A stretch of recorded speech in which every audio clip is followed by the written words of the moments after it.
for me, recognizing that the dignity of each person is at stake in interacting with these products, that is something to be very mindful of. Welcome to Mindful AI, the podcast that delves into the world of AI and its responsible use and development. I'm your host, Natasha Fong. I'm the founder of Zenta, a provider of mindfulness programs for workplaces.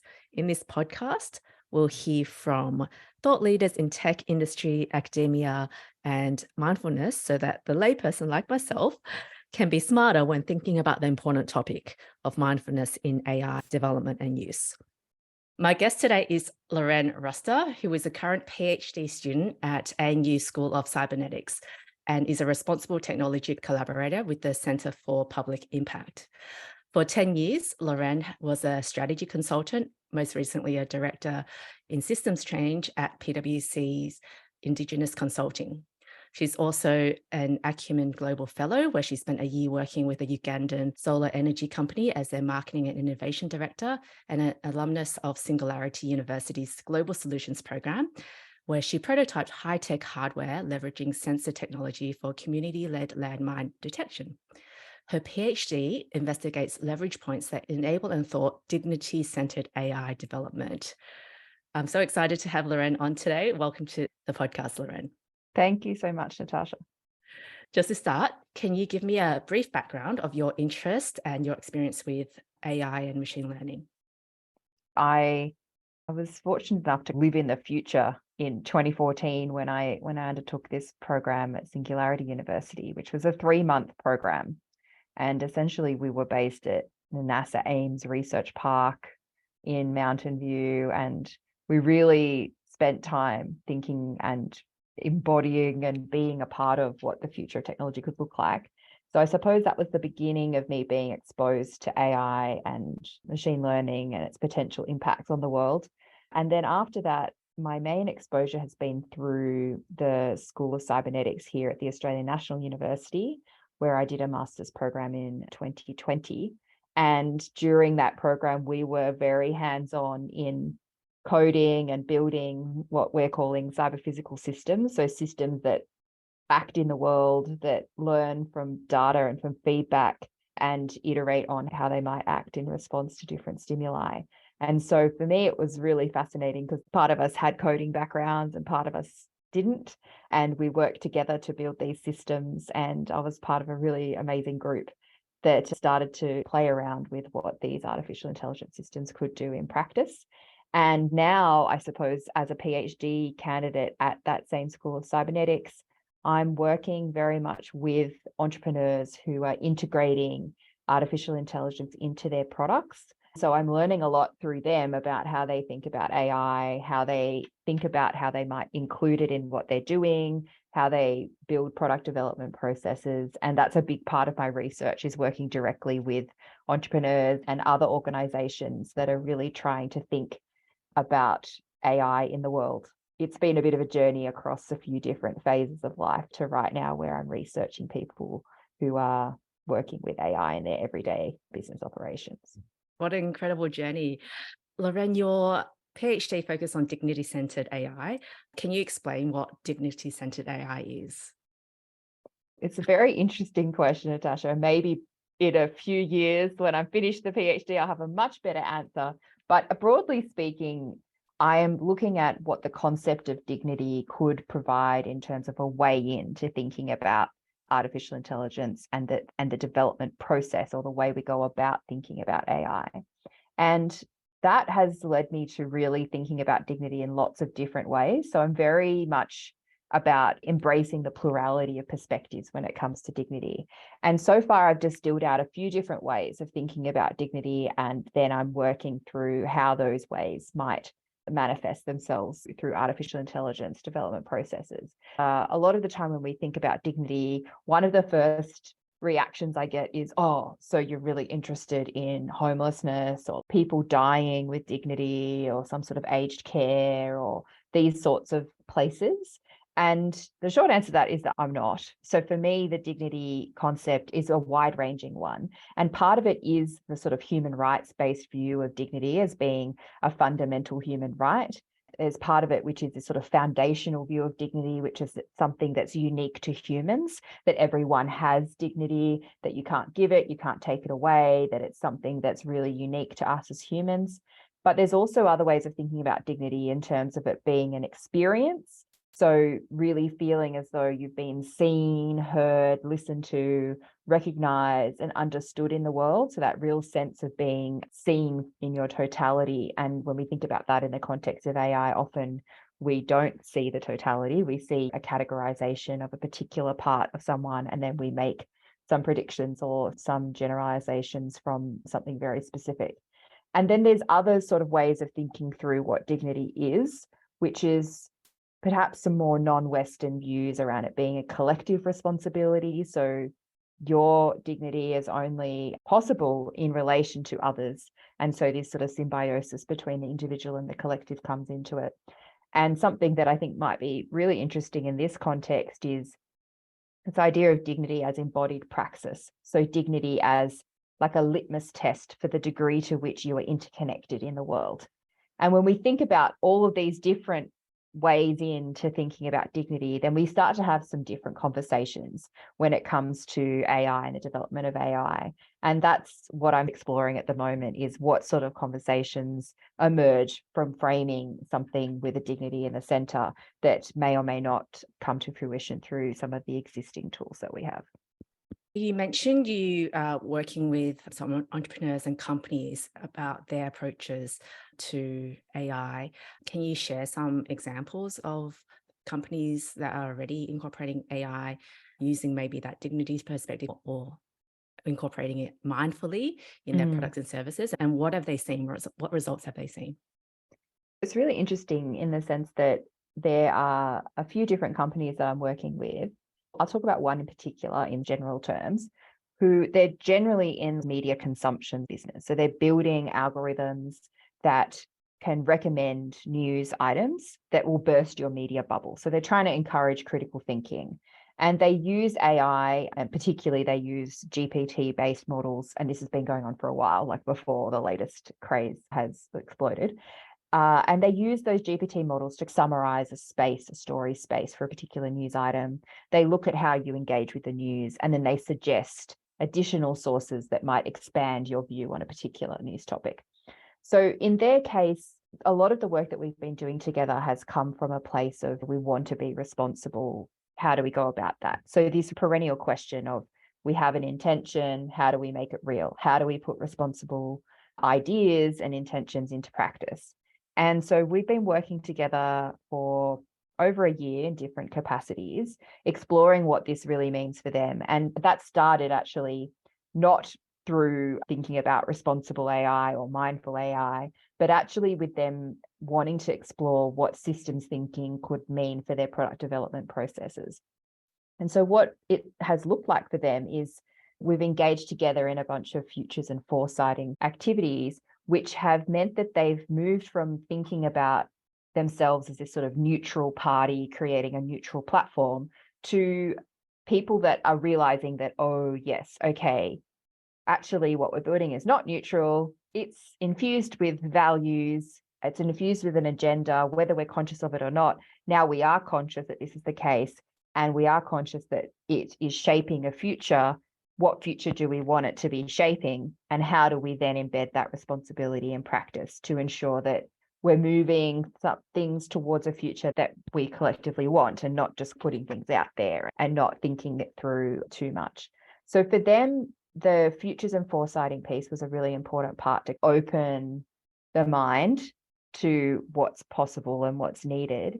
And then we moved into a lot more sort of specifics around what are some of your, say, responsible AI pledges going to be. And that has taken quite a lot of time to not just pick and mix things from what everyone else is doing and put them on a page and never think about them again, but to actually engage with the different principles, what they could mean in practice for them, so that they're committing to things that they actually have some view of what it would mean to action them. And so from a value perspective, what this whole thing has shown is that actually a lot of product innovation ideas have come from this process. So hasn't been like this thing that they've done on the side to tick some boxes. No one's asking them to do this. In fact, they recognize that they might actually get pushback from potential investors about spending time on this at the expense potentially of other things. But what they've really found is that it's helped with their product innovation. It's helped with them as a co-founding team to get on the same page. It's helped them understand each other's perspectives on how they're seeing the products that they're building, because they all come from their own different perspectives as well. So it really has been an interesting process that has seen an intertwining of the principles and the practice. Mindfulness obviously comes into that, of creating the right sort of reflection space to do that, and to not just subscribe to the move fast and break things, but to also have a sensibility of what we're doing is shaping a future, and that future is also shaping us, which from an academic perspective, we would call the interactive stance of technology. So humans are shaping tech, and then that tech is shaping us as humans. That's really great to hear that at least some companies are taking that holistic perspective, and then in turn that's helped them with their processes as well. What excites or concerns you the most about these kind of technologies like AI and their potential impact, especially on marginalised communities? What gives you hope? It's interesting because I think that what concerns me and what gives me hope, like they coexist, in the sense that what is very concerning, which is obviously of great interest to this podcast, is the mindlessness that can be associated with building technological products. And that we've created a system that encourages mindlessness in some ways, encourages a reduction of complex things to very simple things to get them moving quickly. And that obviously has a lot of downstream impacts, and unfortunately often does impact marginalized groups more than the rest of the population, because they're being neglected in the design processes. Obviously, for me, that's a very big concern. And connected to that, I think, is, for me, recognizing that the dignity of each person is at stake in interacting with these products. That is something to be very mindful of. You don't necessarily leave an interaction unscathed by the product, particularly when it's deciding something about your future. It's categorizing you in some way to create a prediction that you may or may not agree with. And as we've seen, a lot of these scenarios of those predictions determining people's futures in ways that they don't agree with and that they don't accept, but they're stuck in this mindless system that has created these conditions. So obviously there's a lot of concerns there. I think what's giving hope for me is I'm in this nice position of working with organizations that want to do something specifically about taking their responsibility seriously, for example. So I'm working with the edge cases, I suppose, the ones that want to do this. I'm not trying to convince them that this is something that they want to do. I'm receiving the email saying, our conversation was really interesting. We're ready to be responsible. How do we go about doing this? Can you help? And that's where the research comes into it, because we're really working together. This is not just me observing what they're doing. This is much more an interactive, co-participatory process. So I feel like I'm in a really interesting, fascinating, privileged position of working with those that have the motivation. And we're just trying to work out how to translate that motivation into action. And hopefully by doing so, provide some interesting demonstration cases that will give hope to others that, yes, this is possible, this is doable, this is not some panacea that isn't going to be possible or valuable to your company. There are examples that we can draw upon to give hope to others. You said that you're working it out, but what advice would you give to these technology leaders and companies to help them pursue responsible and dignity-centered AI development? One of the things that is really coming out quite clearly from some of the preliminary research is the importance of creating reflection space. In a situation where things are working so fast, there is a real reticence to actually slow down and a lack of mechanisms for that slowing down to actually occur. It's very difficult to think about downstream impacts or flow-on effects or stakeholder groups that you might have neglected, or bias in your data set, or insert a million things, if you're got a very one-track, fast way of going about things. And I think that there's a lot of merit in trying to work out, well, what spaces are you creating organizationally to have other types of conversations in a way that's valued, that's incentivized, that's not considered an add-on, and can really build team cohesion and collaboration. As a lot of people spend a lot of time in silos doing their one thing and hoping that there's others that are piecing the things together. And I suppose a lot of the work that I've been doing has been bringing together these co-founders that each have their own way of doing things. They each have their own roles. They're usually very small teams, so 3 to 5 people. So we're not talking about huge organizations. Even in these smaller teams, the amount of information that's been shared through these reflection spaces, if you want to call it that, has been really important for them to A, understand themselves what they're doing, and B, try and communicate it to each other, and then understand collectively what they're doing. So it's quite surprising how little of this was going on beforehand. And I think a lot of the reason for that is because they're trying to ship products, they're trying to experiment and do things. And that space for really co-understanding what they're doing. It sounds simple, but actually understanding what it is that you're doing and what you're building is a first and very important step for being responsible, being mindful about what then can flow on from the thing that you're building. It's mindfulness in general, right? It's about taking that pause and slowing down, as you say. I'm really glad that this concept of reflection spaces is being shared with at least the entrepreneurs that you're working with, and hopefully more broadly, but I don't know. We'll see. Who knows? We'll see. This is the thing. I think some of the challenge is actually making it a really palatable, doable, valued activity. And there's multiple reasons why that might not be the case for many organizations.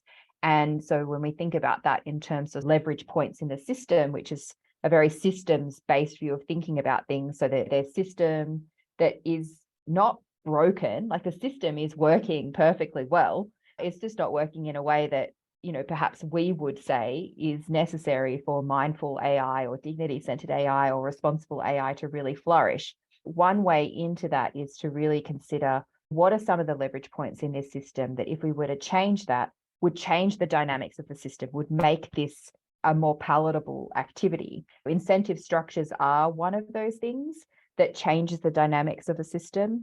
The way that information flows through the system is another way. If you're changing the way information flows, you're changing the dynamics of the relationships between the parts of the system. Obviously, if you're changing mindsets and you're changing like the broader cultural paradigm, that's also true, but that's a lot more difficult to do. And I think that for members of your audience who are interested in this, thinking with Danilo Meadows, thinking in systems and leverage points is really interesting because she lays out what some of the leverage points are that helps shift a system's dynamics in their order of complexity and thereby effectiveness. So something like changing the information flows, it's quite difficult to do, but it's not as hard to do as changing like the organizational culture or the paradigm within which this whole system has emerged.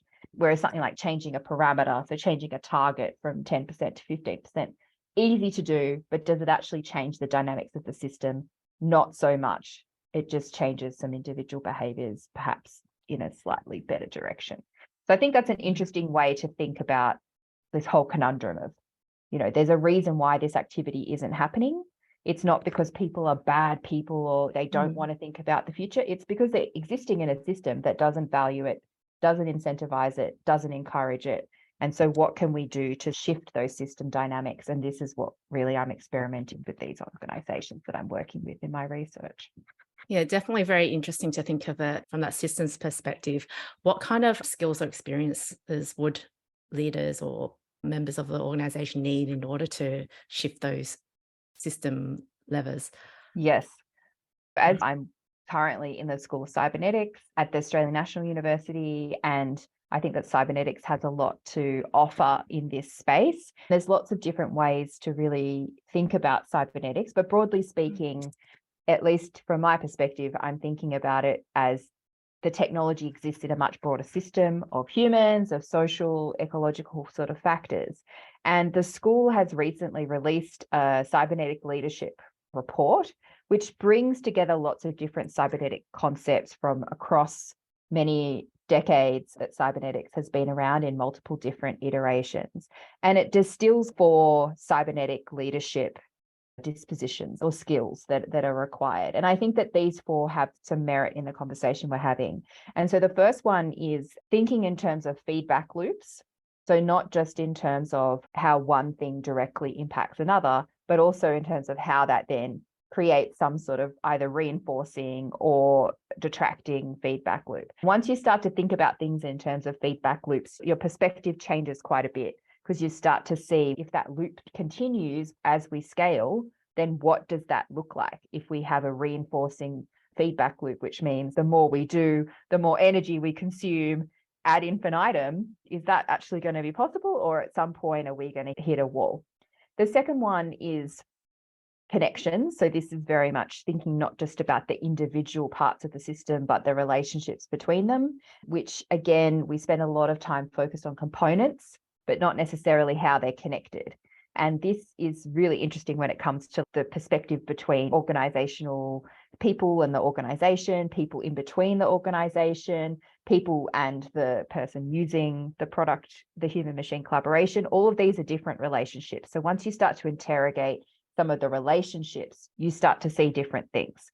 And then the third one is around what's broadly called like perspective plurality. And this is a lot about how to draw boundaries around systems, how to span different ways of thinking about systems, how to really see the system from different perspectives. And I think that this is where we get into a lot of conversations about how do teams actually collaborate on these products from their different system perspectives, and how do you actually create space for that really to thrive. The fourth skill is what they are terming synergy, which is broadly how to make that connection between what's happening at different scales. So for example, what's happening at an organizational scale, you might have purpose, and then what's happening in a specific team or with a specific individual, and where are there inconsistencies and tensions between a goal at a larger scale and then at a lower scale. So thinking through how to understand what's going on at different levels is what's contained in some of that synergy skill set. All 4 of these things have a lot of relevance for when we're talking about building AI, that moving away from thinking linearly, moving away from thinking about just stringing together components, moving away from people working in silos, and moving away from privileging certain perspectives over others. All of these things, I think there's a lot to be learned from some of the cybernetic principles, and putting them in practice and training people in these things is certainly what the School of Cybernetics is doing. How about measurements of how the progress is going towards dignity-centered AI or responsible AI? What kind of metrics can we use to measure that progress? This question is a tricky one, because obviously it's premised on an idea that you need to measure what gets measured gets done. You need to measure things to progress them forward. And I certainly agree with that to a certain extent. And I also agree with, once you measure it, you're already obscuring the truth. The measurement itself is one interpretation of what's actually going on. And so we need to be really mindful of the measures that we're choosing and how they are a particular perspective on what's actually going on. So I do wonder in this case, and this is an open question for me, I don't have a great answer to your question yet, which is, when it comes to, say, dignity-centered AI, what some of the measures could look like is a live question for me. I've been trialing a dignity lens, which is an adaptation of a model of dignity that's come from international conflict resolution by Donna Hicks, who's a professor at Harvard. So nothing to do with AI, but she talks a lot about how there's certain facets that need to be addressed when you come into a negotiation table in these sort of international conflict resolution sorts of environments, that even if there is a practical solution, you won't ever get to that unless there's an acknowledgement of dignity or dignity violations that have occurred. And so I've tried to adapt that to a lens that you could use, questions that you could ask for looking at, say, an algorithm that you've developed. And we've put out an interesting white paper on a data scientist using that for a classification algorithm that she built. So you can Google that with it's the our community and the ethics of automated classification. So there are ways in to start to measure progress in the sense of, here are some of the things that we did. And when we look at it through a dignity lens, here are things that we could have done. And so that's one way of a metric, in the sense of next time we need to actually ask ourselves these questions. But that's not a hard metric in the sense of a numeric number. And I think that this is where, when we're talking about dignity centered, I can't really imagine a numeric metric that would make sense. But I do think that there could be some scalar metrics that could make sense. And I think that some of those metrics could be connected at an individual level to the degree to which, say, entrepreneurs or people who are working in tech development proximate to their user group or feel proximate to their user group, the degree to which they're tapped into not just a cognitive intelligence, but also an intuitive one. So things that we might broadly say as woo, things that aren't hard metrics, but are actually bringing in the human into the decision-making process. If you don't feel like you're very close to your user group, you're more likely to make decisions that could impact them without even realizing it.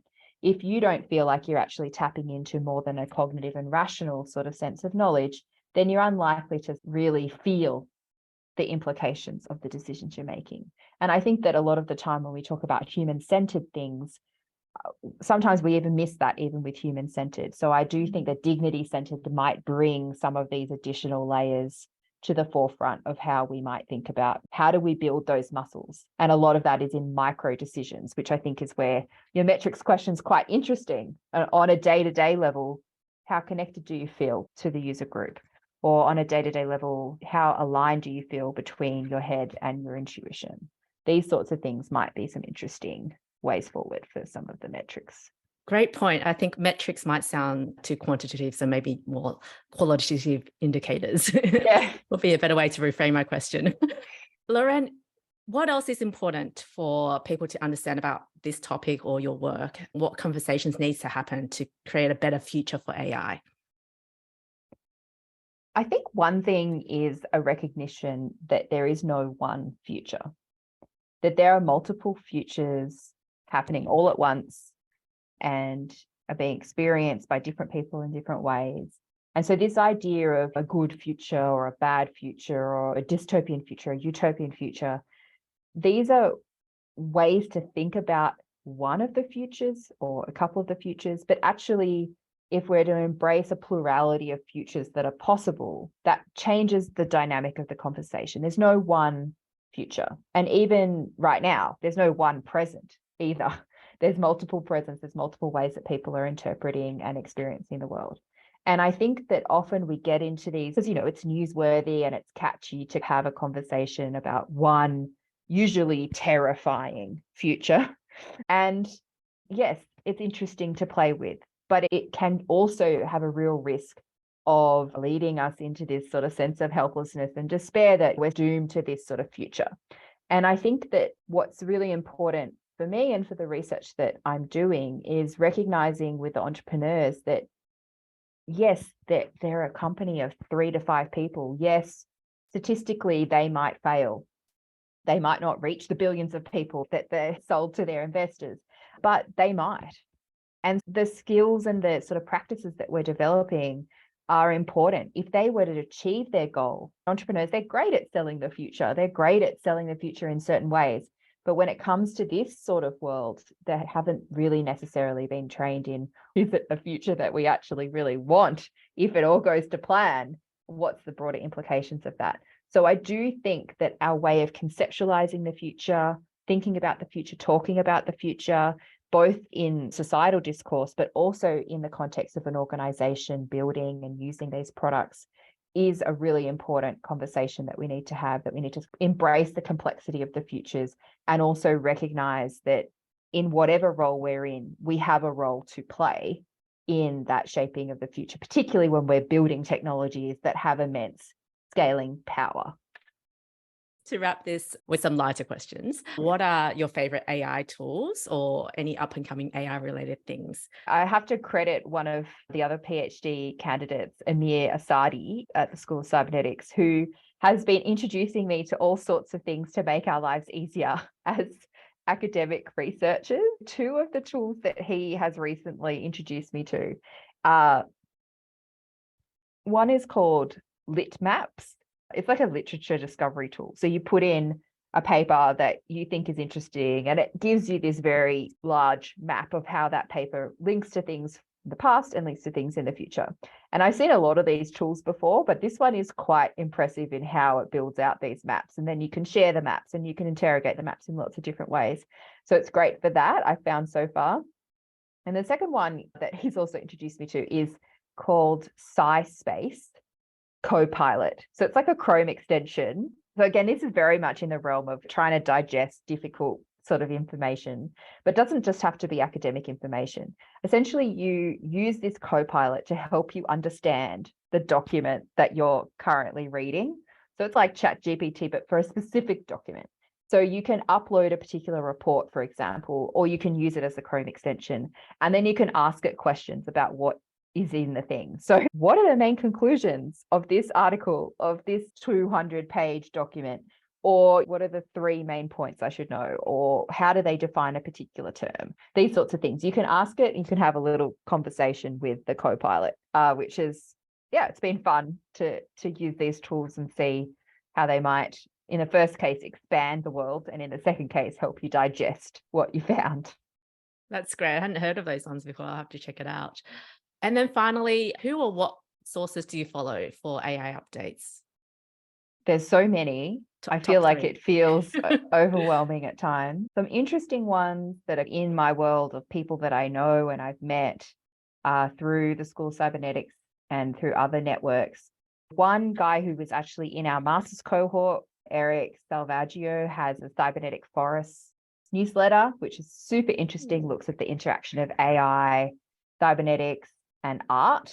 And he has very interesting perspectives on current affair related things and also broader conversations. So I always like to read Eric's newsletter. Another alumni of our course is Kobe Lines, and she has a lot of LinkedIn updates, which I find really interesting. She works in lots of interesting spaces and shares them online. And then Ravit Dotan. I've spoken with her on the phone. She's based in the US. And she's one of those ones that whatever the latest thing that just happened in the last 3 hours, she gives you like the small thing to help you feel like you're slightly on top of whatever the latest thing is. So I find her LinkedIn updates are quite helpful. And she also has a lot of interesting resource repositories on her website. So those would be my 3. Amazing. Oh, this has been such a great conversation, Lorenn. Thank you so much for coming on and sharing your work and your unique perspectives. I'm sure the audience will be really appreciative of it. So thanks again. Super. Thank you very much for having me. Thank you for tuning into Mindful AI. I hope that our conversation has provided you with valuable insights and perspectives on the fascinating developments in AI. If you enjoyed this podcast, please subscribe and leave us a review on your favorite platform. Also, don't hesitate to reach out to us on social media or via our website at Center Meditation to share your thoughts and suggestions for future episodes. Thanks again for listening to Mindful AI, and we look forward to bringing you more insightful conversations in the future.